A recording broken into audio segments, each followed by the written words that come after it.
Hello बच्चों, कैसे हैं आप? आपको याद हो तो हम यूनिट नंबर 2 स्टार्ट कर चुके हैं। यूनिट नंबर 2 बोले तो अध्याय 3 जिसको हमने 3 भागों में बांटा है, 3A, 3B, 3C। और पिछले वीडियो में हम 3A को स्टार्ट कर चुके हैं। ठीक है, अब हम ये समझने जा रहे हैं। आपको याद हो तो पिछले वीडियो में हमने समझा था कि सुचालक वे होते हैं जिनमें विद्युत धारा आसानी से प्रवाहित होती है और उनमें विद्युत धारा का प्रवाह मुक्त इलेक्ट्रॉनों के कारण इलेक्ट्रॉनों की विपरीत दिशा में होता है। हम ये समझने जा रहे हैं बच्चों कि विद्युत धारा क्या होती है। तो हमें विद्युत धारा को परिभाषित करना, ये पहला टॉपिक है। विद्युत धारा, अंग्रेजी में इसको इलेक्ट्रिक करंट कहते हैं। ठीक है बच्चों, देखें इसकी डेफिनेशन क्या होगी तो ध्यानपूर्वक समझिएगा। ये एक चालक है, बालक नहीं चालक है। ठीक है, ये एक चालक है और चालक का ये जो है ये सभी अनुप्रस्थ काट है। अरे अनुप्रस्थ काट किसे कहते हैं आपको पता है? ध्यान से देखिएगा कि जैसे ये एक नली है। ठीक है, इस नली को यदि हम लंबाई के लंबवत काटे तो जो कटा हुआ भाग हमें प्राप्त होगा वो ऐसा वृत्तीय भाग होगा। तो ये जो वृत्तीय भाग है ये हमें कब प्राप्त होगा? जब हम इसे लंबाई के लंबवत काटेंगे। तो इस भाग को हम लंब काट या इसी को हम अनुप्रस्थ काट या इसी को हम अनुप्रस्थ परिच्छेद कहते हैं। ठीक है बच्चों, अब ध्यान से देखिएगा। ये एक चालक है, चालक का ये कोई अनुप्रस्थ परिच्छेद है। मान लो इस अनुप्रस्थ परिच्छेद से t सेकंड में प्रवाहित आवेश की मात्रा q है। आप समझ रहे हैं ना? नहीं तो मैं फिर संतरे भी कहूंगा, ध्यान से देखिएगा। तो t सेकंड में प्रवाहित आवेश की मात्रा q है। तो इसे चित्र सहित पढ़े तो क्या पढ़ेंगे हम? चालक के किसी अनुप्रस्थ काट से या अनुप्रस्थ परिच्छेद से t सेकंड में प्रवाहित आवेश की मात्रा q है। तो डेफिनेट बच्चों, एक सेकंड में मतलब इकाई समय में प्रवाहित आवेश की मात्रा डेफिनेट q बटे t होगी। बच्चों ये जो q बटे t है इसे हम I से दर्शाते और इसे विद्युत धारा कहते हैं। तो परिभाषा बोले तो हम क्या बोलेंगे? चालक के किसी अनुप्रस्थ परिच्छेद से प्रति सेकंड प्रवाहित आवेश की मात्रा। एक बार फिर बोलते हैं, क्या बोलेंगे?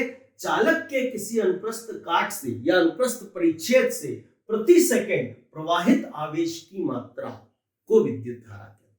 और बच्चों इस विद्युत धारा को किससे प्रदर्शित करते हैं? I से। 11th में आपने पढ़ा होगा कि मापन की जो SI पद्धति होती है उसके अनुसार विद्युत धारा एक मूल भौतिक राशि है और मूल भौतिक राशि इसका जो मात्रक होता है हमने पढ़ा है वो एम्पियर होता है और एम्पियर का पहला लेटर A होता है। तो उस एम्पियर को हम किससे दर्शाते हैं? A से। एम्पियर को किससे दर्शाते हैं? A से। आपने देखा होगा कभी कभी कुछ विद्युत उपकरण पे जो विद्युत धारा का मान लिखा होता है तो जोश जोश में हम इसको AMP भी लिख देते हैं, ऐसा भी लिख सकते हैं। ठीक है, अब देखेंगे इसका विमी सूत्र क्या होता है। तो चूंकि बच्चों इसका मात्रक एम्पियर होता है, एम्पियर का फर्स्ट लेटर क्या होता है? A। तो विमी सूत्र में भी हम इसको कैपिटल A से दर्शाते हैं।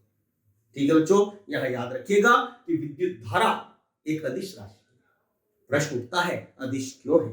तो उसके पीछे कारण है। हमने कभी 11th में ये पढ़ा है कि जो सदिश राशियां होती हैं उन्हें जोड़ने, घटाने अथवा गुणा करने के लिए सामान्य बीजगणितीय नियमों का उपयोग नहीं होता है।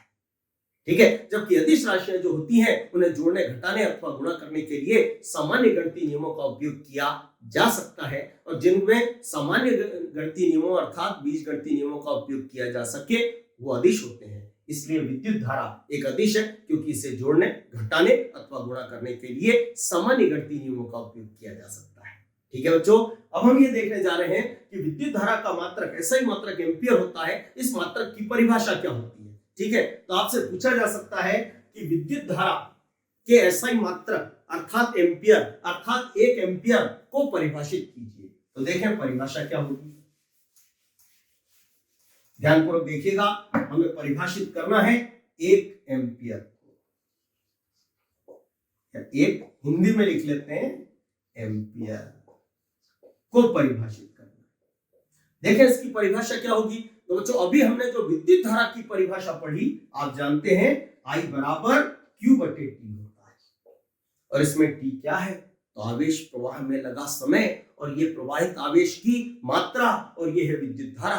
बच्चों यदि इस विद्युत धारा को हम 1 एम्पियर लिखते हैं, क्या लिखते हैं? 1 एम्पियर। तो ये 1, इसका मान 1 कब होगा? जब इसका मान 1 हो।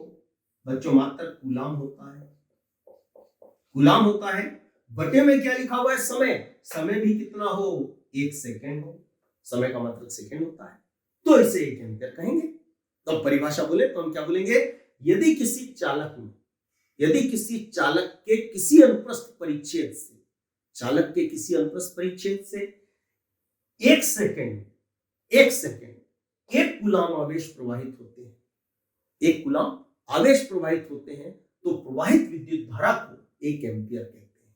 और ये बच्चों 1 एम्पियर की परिभाषा होती है। ठीक है, तो आज हम इतना ही रखते हैं। अगला टॉपिक अगले वीडियो में समझेंगे।